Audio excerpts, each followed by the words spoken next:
Just a day after Iran's failed missile strike on U.S. forces in Jordan, Central Command made the following announcement just in the last several minutes. We're quoting here that U.S. forces began launching strikes against Iran at 8 p.m.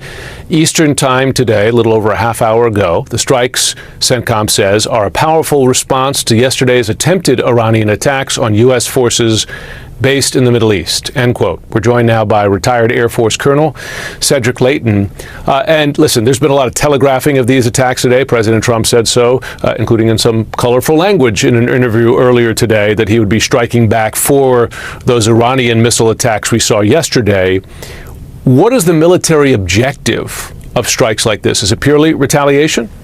Well, that's one part of it, Jim. I think what we're seeing is not only retaliation, but also the potential for the start of something else.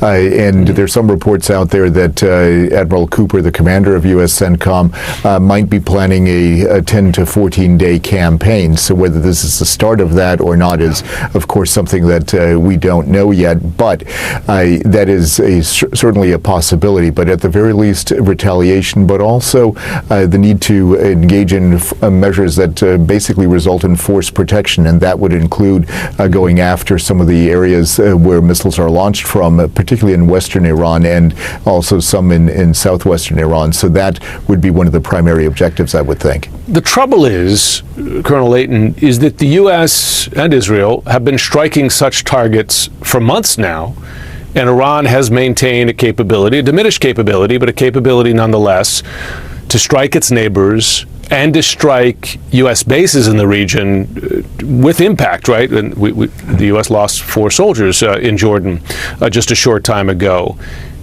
What is the evidence that a new night of strikes or round of strikes will reliably eliminate that threat?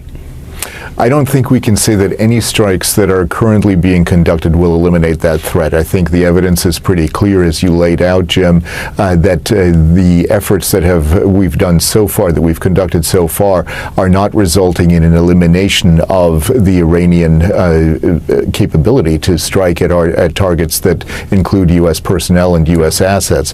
So that's going to be a real problem. What they can do is they can coerce Iran toward another goal, and that other goal might be the negotiating table, but right now it sure doesn't look like we're going in that direction.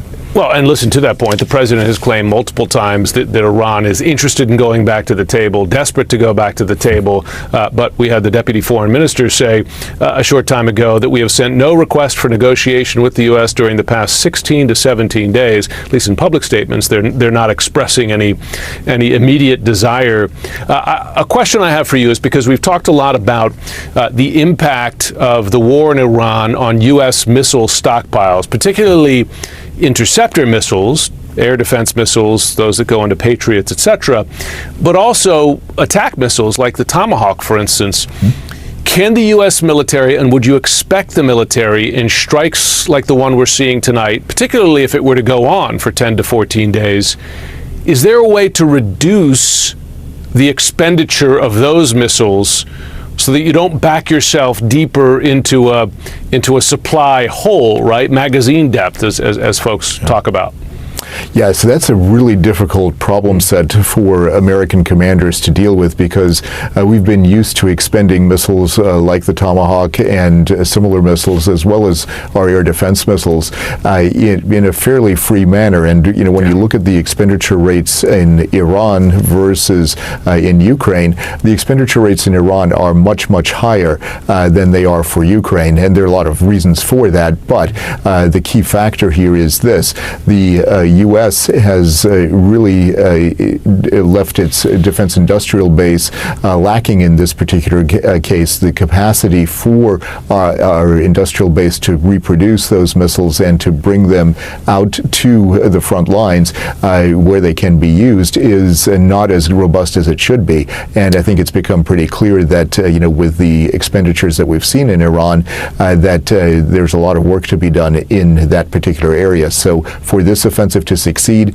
I think they are going to be, basically rationing some of the missiles they're using, but they're going to try to make them as effective as possible, and that's going to be a key element right there. New CNN polling on the war, showing that 72% of Americans disapprove of how the president is handling the conflict.